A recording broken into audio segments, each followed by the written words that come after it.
Hello friends, welcome back to another video. आज मैं आपको बताने जा रहा हूँ कुछ इंपॉर्टेंट पॉइंट के बारे में जो कि सिविल इंजीनियर को मालूम होना चाहिए। इनके पीछे क्या रीजन रहते हैं, किस कारण से ये आउटपुट आता है, इनकी ज़रूरत हमें कब पड़ती है, ये सारी चीज़ें आज मैं आपको बताऊंगा। तो देखिए, हम स्टार्ट करते हैं फर्स्ट पॉइंट से। Binding wire required in steel reinforcement is 7 to 8 kg पर मेट्रिक टन। यहाँ से 7 to 8 kg पर मेट्रिक टन से क्या निकल कर आ रहा है, देखिए। अगर आप बाजार से 10 कुंटल सरिया लेकर आते हैं अपने घर के लिए, तो उसमें आपको साथ में 7 से 8 किलो बाइंडिंग वायर भी लेके आना है। ऐसा नहीं कि आप 15 किलो बाइंडिंग वायर लेके आ जाएं या 20 किलो लेके आ जाएं, सरिये को देख के यार सरिया इतना है और मैं बाइंडिंग वायर केवल 5 या 10 किलो लेके जा रहा हूँ। तो ऐसा नहीं है। तो आप एक आइडिया लगा सकते हैं यहाँ से कि 1 मेट्रिक टन में आपका 7 to 8 kg बाइंडिंग वायर लगता है, लेकिन आप 10 किलो लेके आ सकते हैं। ठीक है, दोबारा ना जाना पड़े हमें।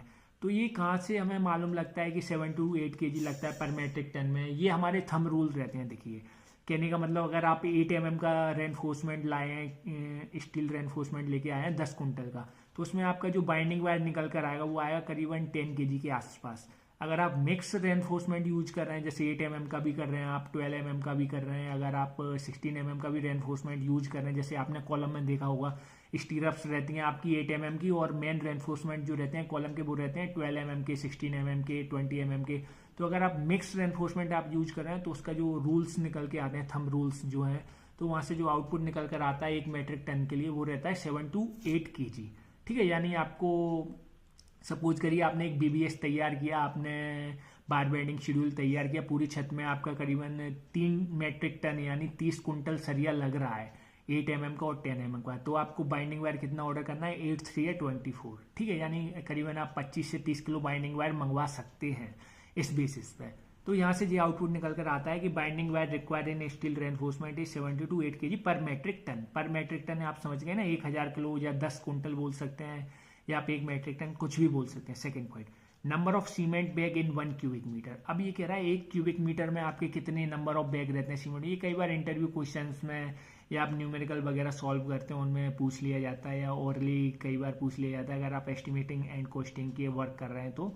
तो यहाँ से क्या एक आइडिया लगाया जाता है कि आप कितना वॉल्यूम रहता है एक सीमेंट के बैग का, क्या डेंसिटी रहती है, उसके बेसिस पे हम निकाल पाते हैं कि 1 cubic मीटर में 28.8 बैग आते हैं। कैसे निकालते हैं ये देखिए, यहाँ से भी निकाल सकते हैं आप। आपको मालूम है सीमेंट की डेंसिटी कितनी रहती है? 1440 kg पर क्यूबिक मीटर, यानी 1 cubic मीटर में 1440 kg सीमेंट आता है। अब आपको मालूम है एक बैग कितने केजी का रहता है? 50 kg का भी रहता है। अब 50 kg का आप 1440 में डिवाइड लगाएंगे तो आपका 28.8 बैग निकल के आ जाएगा। ये डिपेंड करता है आपके सीमेंट बैग के वेट पे। अगर आपका वेट 100 kg है तो ये क्वांटिटी बदल जाएगी आपकी। ठीक है, क्वांटिटी बदल जाएगी। अगर आपका बैग है 35 kg का सीमेंट का तो क्वांटिटी बदल जाएगी। तो आप कैसे भी निकाल सकते हैं। ये हमने एक 50 kg सीमेंट के बैग से निकाला हुआ है। तो कई बार एस्टिमेशन में आवश्यकता पड़ जाती है इसकी, अगर हम कैलकुलेशन करते हैं तो। ठीक है, next point, maximum chair spacing 1 metre.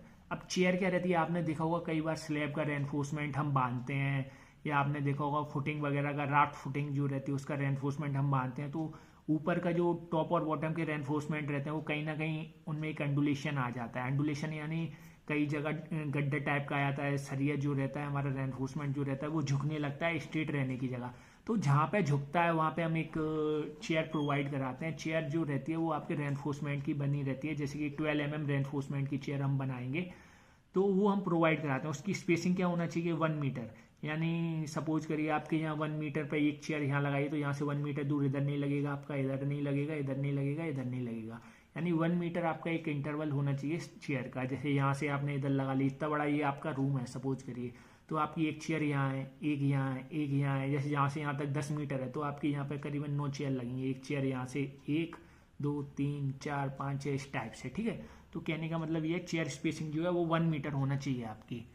Next आता है आपका initial sitting time of ordinary Portland cement. अब देखिए यहाँ पे आपको ऐसा नहीं है कि मोस्टली लोग जानते हैं कि initial sitting time of cement रहता है less than 30 minutes, should not be less than 30 minutes. ठीक है, 30 मिनट से कम नहीं होना चाहिए। और final setting time of cement should not be more than 10 our.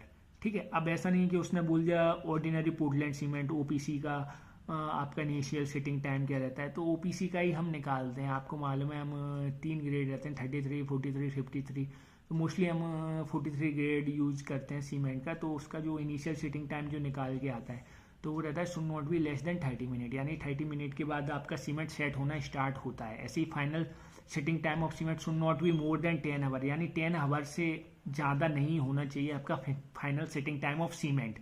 अब ये बताने का पर्पस क्या है? अब ये बताने का पर्पस ये है कि आपने इससे पहले वाला जो वीडियो मैंने बताया था उसमें आपको बताया था सीमेंट एक्सपायर आफ्टर, तो उसमें 3 मंथ पड़ा हुआ था। अगर आप एक्सपायरी डेट का सीमेंट यूज कर रहे हैं तो वहाँ पर ये टाइम में आपको अंतर देखने को मिलेगा। फाइनल सेटिंग टाइम आपका 10 आवर की जगह करीबन 12 आवर या 13-14 आवर हो जाएगा। ये should not be less than 30 minutes. तो ये भी आपका इनिशियल सेटिंग टाइम जो है 30 मिनट, इसमें भी वेरिएशन देखने को मिलेगा। Next point, pH value of water should not be less than 6। ये आप बहुत इंपॉर्टेंट पॉइंट है, कई बार एमएनसी कंपनी में भी पूछा जाता है, इसीलिए हम सी वाटर यूज नहीं करते हैं। ठीक है, ऐसा वाटर हमें यूज करना है जिसमें अल्कली मैटर वगैरह, ये आपके फंगस वगैरह, जो भी ट्री वगैरह, ये पेड़ वगैरह, मतलब जो भी आपके सॉइल वगैरह ऐसी चीज़ें ना हो। पीएच वैल्यू आप उसका टेस्ट करें वाटर का तो 6 से कम नहीं होना चाहिए आपके पानी की। ये कई बार कंक्रीट पे डिसएडवांटेज या डिसइफेक्ट डाल सकते हैं। आपने देखा होगा हम गंदा पानी क्यों यूज नहीं करते हैं, रखा हुआ वाटर क्यों यूज नहीं करते हैं, फ्रेश वाटर ही क्यों यूज करते हैं, ऐसे तो समझ गए हो ना मैं क्या कहना चाह रहा हूँ। 7 पॉइंट, एंगल ऑफ स्टेयरकेस कितना होना चाहिए? सडनली पूछ लिया जाता है कि 25 to 40 kg 40 डिग्री होना चाहिए, सॉरी।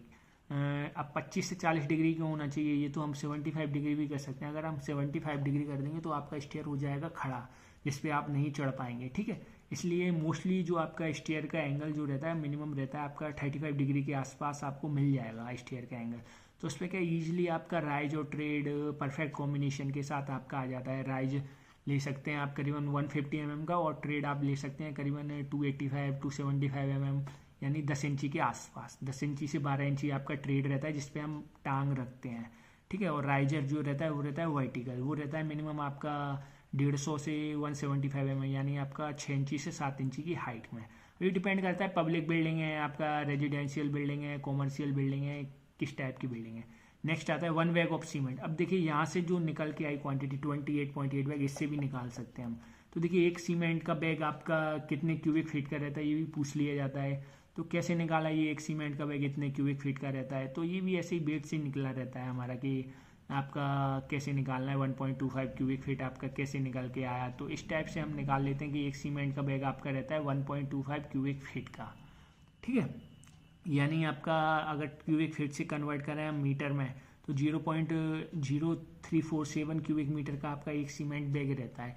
इसका बताने का मतलब ये आपके पास 50 सीमेंट बैग हैं तो आप बता सकते हैं कि कितने क्यूबिक मीटर आपका स्पेस कवर्ड करेंगे। तो 0.0347 क्यूबिक मीटर।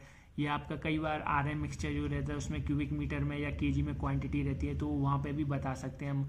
तो बाय वेट से भी कैलकुलेट कर सकते हैं, बाय वॉल्यूम भी हम कैलकुलेट कर सकते हैं, इसलिए हमें ये मालूम होना चाहिए। ठीक है, नेक्स्ट आता है minimum number of bar use in circular column. तो 6 बार हम यूज करते हैं सर्कुलर कॉलम में, और रेक्टेंगुलर कॉलम या स्क्वायर कॉलम में हम 4 बार यूज करते हैं। तो ये आपको मालूम होना चाहिए, मिनिमम 4 बार से कम का कोई कॉलम नहीं रहता, स्क्वायर हो चाहे रेक्टेंगुलर हो। अगर हम सर्कुलर कॉलम की बात करें तो उसमें 4 बार यूज नहीं करना है, चाहे वो आपका 9 इंची का कॉलम क्यों ना हो, 6 बार यूज करना है उसमें। ठीक है, अगर आपको दोस्तों वीडियो पसंद आया तो प्लीज़ सब्सक्राइब करें। आपका ये चैनल है civil engineer field work expert. देखने के लिए धन्यवाद।